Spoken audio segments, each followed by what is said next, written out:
我们的共同目标是携手努力，让各国互联互通更加有效。 The most expensive infrastructure project in history. The Belt and Road Initiative, a boom, a bust, or just a buzzword?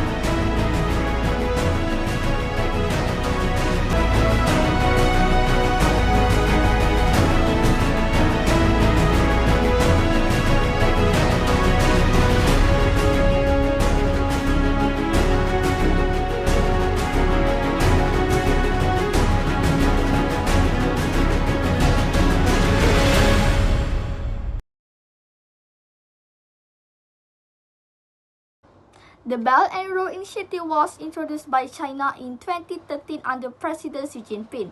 It is a global development that aims to improve connection between countries by building infrastructure such as railways, highway, ports, and energy facilities. Through this project, China hopes to make trade and transportation easier while strengthening economic cooperation with other countries. The main objective of the BRI is to improve trade, investment, and regional development. By developing better infrastructure, the initiative helps reduce transportation costs, create business opportunities, attract foreign investment, and encourage long-term economic growth. It also helps strengthen diplomatic relationship and international cooperation between China and participating countries. Many countries are involved in the BRI, including Malaysia, Pakistan, Indonesia, Thailand, Kazakhstan, and Kenya. These countries work with China on infrastructure projects to improve their transportation system, create jobs, and boost economic development. Overall, the BRI has become an important global initiative that connects countries across Asia, Europe, Africa, and the Middle East through trade and long-term partnership. So the first argument is about debt dependency and financial concerns. So debt dependency and financial sustainability are among the concerns surrounding China's Belt and Road Initiative. Since many projects are financed through loans, there are concerns about whether participating countries can manage long-term repayments and maintain fiscal stability. Several countries, including Kyrgyzstan, Kazakhstan, Djibouti, and the Maldives, have accumulated significant debt to Chinese lenders. This has raised concerns that heavy borrowing may increase financial dependence on China and reduce government's ability to fund essential public services. Another issue is transparency. Many BRI loan agreements are not publicly disclosed, making it difficult to assess the actual financial risk. A study by Malik estimated that hidden debt linked to Chinese overseas lending amounts to approximately USD 385 billion globally. However, some scholars argue that debt problems are also influenced by domestic governance and economic conditions, not just Chinese lending. China has also introduced a debt sustainability framework and restructured loans for several countries. Overall, while the BRI brings development opportunities, debt dependency remains a key challenge for its long-term sustainability. So, another important concern surrounding the Belt and Road Initiative is environmental sustainability. So, as the BRI or Obor expands transportation and energy infrastructure, balancing economic development with environment protection has become increasingly important. One major issue is the initiative's early investment in coal-fired power plants and other carbon-intensive projects. According to Asenso et al. 2018, this development can increase greenhouse gas emissions when environmental considerations are not properly integrated into project planning. Another concern is the impact of transport infrastructure on the environment. Roads and railways may pass through ecologically sensitive areas, disrupting ecosystem and threatening biodiversity. Several BRI transport routes intersect regions of significant ecological value, emphasizing the need for stronger environmental safeguards. The third argument is expanding China's global influence.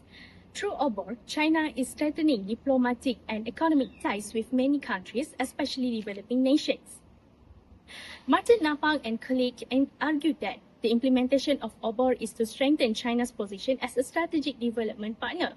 For example, China has become a key supplier of manufactured goods and a major consumer of resources and agricultural products from Central Asia.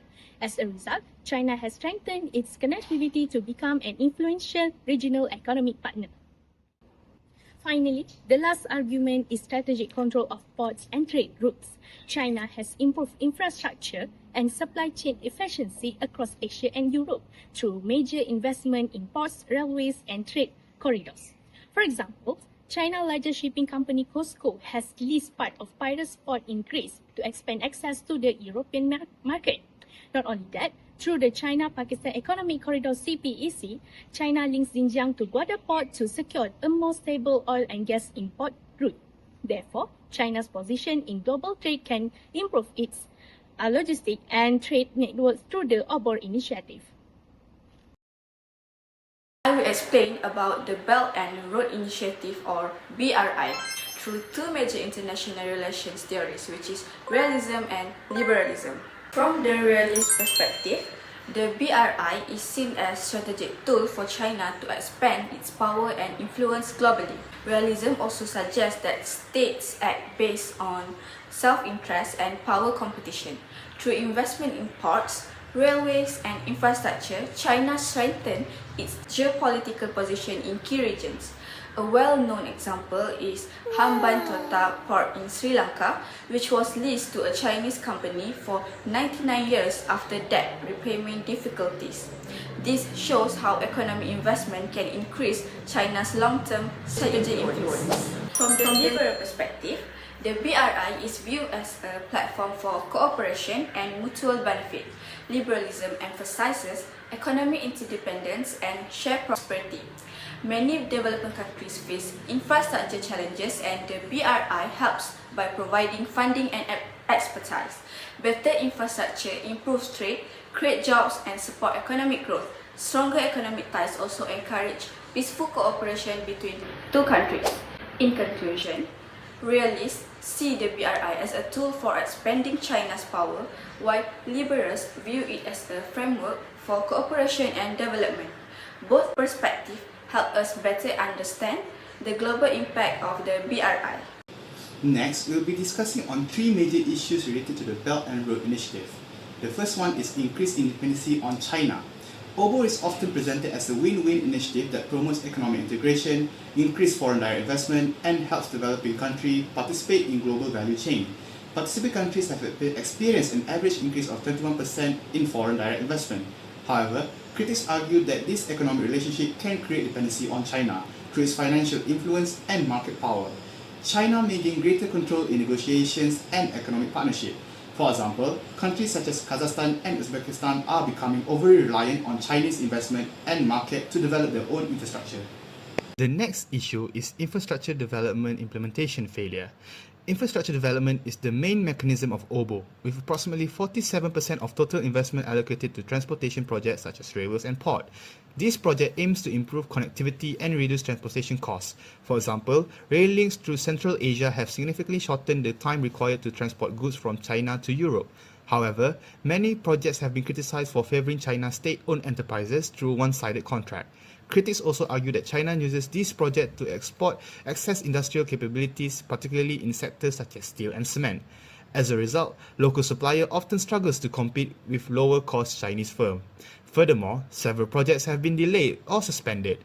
Malaysian suspense project worth approximately $243.5 million in 2019, while Nepal and Thailand scaled back infrastructure plans because of rising costs and other implementation challenges. The third issue is debt trap. Obor has frequently been associated with debt trap diplomacy because many projects are financed through large loans. Critics argue that some participating countries do not have sufficient financial capability to repay these loans. While repayment becomes difficult, countries may be forced to renegotiate agreements, seek debt restructuring, or surrender control of strategic assets. Around 60% of Chinese Obor loans are currently held by countries facing debt crisis. The most notable example is Sri Lanka in Hambantota Port. After struggling to repay more than $300 million in interest payment, Sri Lanka agreed to a 99-year lease that transformed port management to a Chinese-owned state enterprise. For the conclusion, the Belt and Road Initiative is an important global initiative that promotes connectivity, infrastructure, development and economic cooperation among participating countries. The initiative has created opportunities for trade, investment and development, especially through major infrastructure projects. However, it also faces challenges such as debt dependency, environmental concerns and transparency issues. From the perspective of realism and liberalism, the BRI can be viewed as a both platform for international cooperation and a strategy for expanding China's global influence. Therefore, its future success will depend on sustainable development, transparent governance, and balanced cooperation among participating countries.